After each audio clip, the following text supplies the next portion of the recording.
प्रधानमंत्री जी ने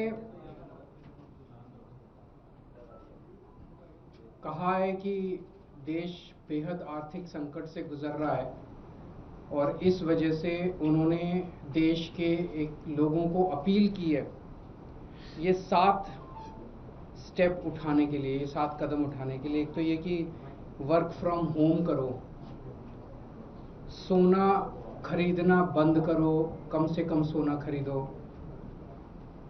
तीसरा, तेल की बचत करो, पेट्रोल डीजल की, पब्लिक ट्रांसपोर्ट इस्तेमाल करो।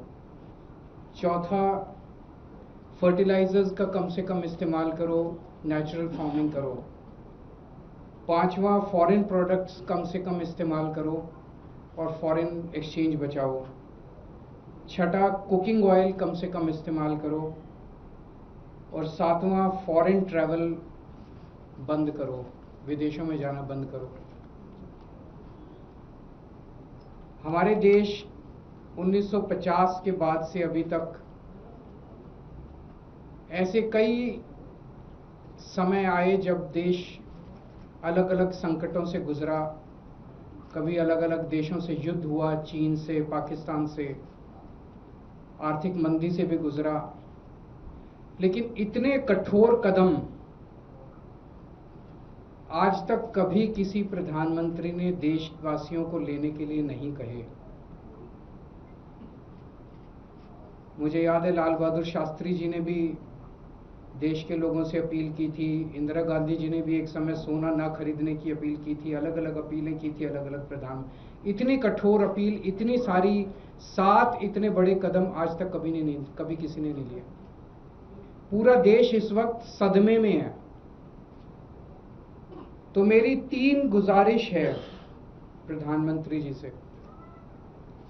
एक तो ये कि अगर आपने इतने कठोर कदम उठाने के लिए कहा है तो इसका मतलब अर्थव्यवस्था का काफी ज्यादा बुरा हाल है और या आने वाले समय में और भी ज्यादा बुरा हाल होने का अंदेशा है।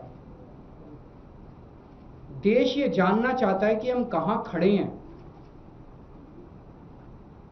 आपने हमें कहा हम सब देशवासी देशभक्त हैं, कठोर से कठोर कदम भी उठाएंगे, कठोर से कठोर अपने को, अगर हमें कठिनाइयां बर्दाश्त करनी पड़ी, कुर्बानियां देनी पड़ी देश के लिए, वो भी करेंगे। लेकिन पता तो चले कि ये कदम क्यों उठाए जा रहे हैं, पता तो चले कि अर्थव्यवस्था कहां खड़ी है। केवल आदेश भर दे देने से तो काम नहीं चलेगा ना। ये देश हम सब लोगों का है, ये देश हम 140 करोड़ लोगों का है। तो प्रधानमंत्री जी से मेरा पहला निवेदन है कि वो पूरा आज हमारी क्या स्थिति है, अर्थव्यवस्था की, इकोनॉमी की क्या स्थिति है और आने वाले समय में कुछ महीनों में या 1 साल में हमारी क्या स्थिति होने का अंदेशा है, इसके ऊपर सारी जानकारी देश के लोगों के साथ साझा करे। नहीं तो लोगों के मन में शंका पैदा होती है, अलग अलग किस्म की अफवाहें फैल रही है, कोई कुछ कह रहा है, कोई कुछ कह रहा है, अफवाहों का बाजार गर्म है। ये अर्थव्यवस्था के लिए अच्छा नहीं है, अर्थव्यवस्था के कॉन्फिडेंस के लिए अच्छा नहीं है। दूसरा, हम सब जानते हैं कि ये इराक और अमेरिका के बीच जो युद्ध है उसकी वजह से हो रहा है। लेकिन इराक और अमेरिका की वजह से युद्ध जो है उसकी वजह से तो पूरी दुनिया प्रभावित है, सारी दुनिया के सभी देश प्रभावित हैं उस युद्ध की वजह से। लेकिन किसी भी देश ने, किसी भी देश की सरकार ने इस किस्म के ये 7 कदम उठाने के लिए किसी भी देश की सरकार ने अपने नागरिकों को अपील नहीं की है। एक भी देश नहीं है। किसी ने कुछ एक स्टेप, किसी ने 2 स्टेप, किसी ने, लेकिन ये 7 इतने कठोर कदम उठाने के लिए एक भी देश की सरकार ने अपने नागरिकों को अपील नहीं की है।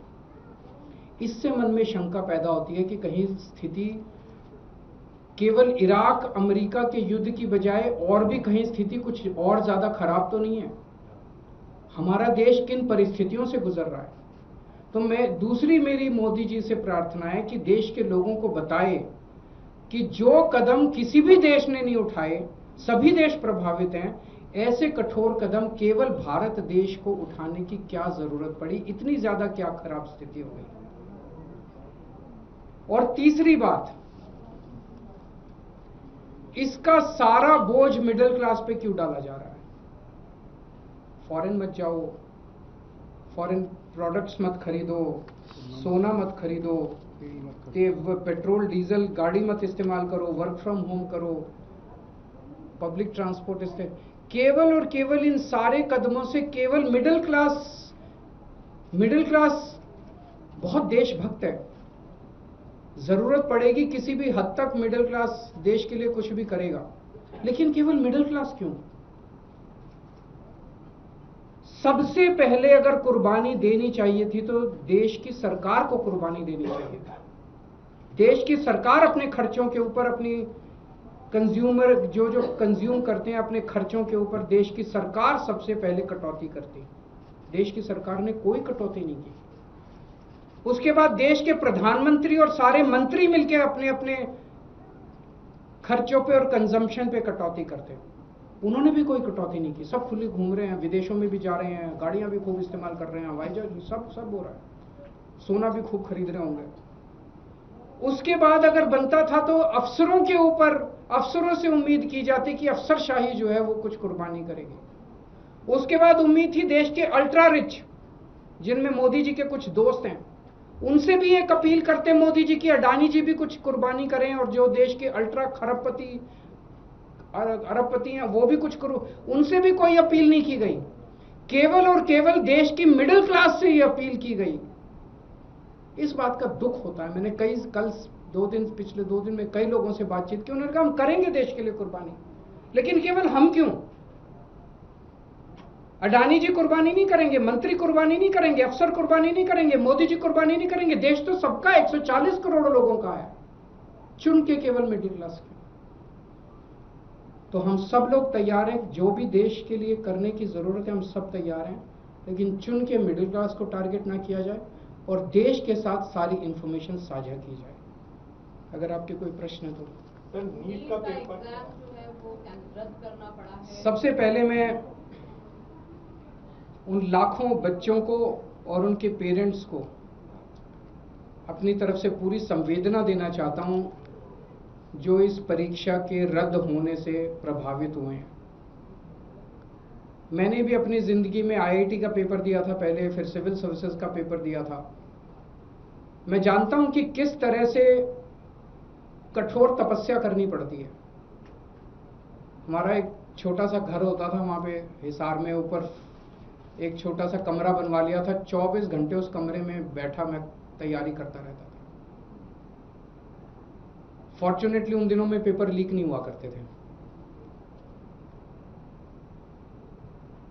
इतना गरीब परिवार होते हैं, वो गरीब परिवार, कोचिंग इतनी महंगी है, कोचिंग करने के लिए कई लोग दिल्ली आके रुकते हैं, दिल्ली में किराए की जगह लेते हैं बच्चे, अपने माँ बाप, कई लोगों के माँ बाप अपनी सोना गिरवी रख देते हैं, जमीन बेच देते हैं बच्चे को कोचिंग कराने के लिए, और उसके बाद अगर पेपर लीक हो जाए तो उससे बड़ा मैं समझता हूं कि धोखा किसी के साथ नहीं हो सकता।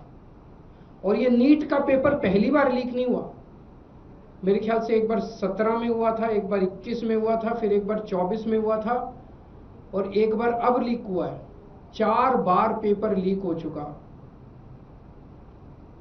तो पेपर ऐसे तो लीक होते नहीं है। इसका मतलब बहुत बड़े स्तर के ऊपर कुछ ना कुछ तो कल्यूजन है, मिली भगत है, पॉलिटिकल पेट्रोनेज है। मैं ये जानना चाहता हूं जिन्होंने 2017 का पेपर लीक किया था वो आज कहां हैं? उनको सजा मिली? जिन्होंने 2021 का पेपर लीक किया था उनको सजा मिली? जिन्होंने 2024 का पेपर लीक किया सबकी बेल हो गई, सारे बाहर हैं, सबको कह दिया गया अब अगले पेपर के लीक करने की तैयारी करो। और वो कर रहे हैं, पेपर लीक पे लीक पे। ये चल क्या रहा है इस देश के अंदर? और मैं पूरी जिम्मेदारी के साथ कहता हूं, सरकार चलाना कोई आसान काम नहीं है, सरकार चलाना बहुत मुश्किल काम है। जिन लोगों से एक पेपर ठीक से नहीं होते बिना लीक करवाए, वो सरकार क्या चलाएंगे? मिले हुए हैं ये लोग। It is a case of complete कल्यूजन। लाखों करोड़ों बच्चों के भविष्य के साथ खिलवाड़ किया जा रहा है। उन सब बच्चों के साथ मेरी संवेदनाएं हैं, और मैं उन सब बच्चों को बोलना चाहता हूं कि सड़कों के ऊपर उतरना पड़ेगा। यह सरकार केवल और केवल जन आंदोलन की भाषा समझती है, और केजरीवाल आप लोगों के साथ है।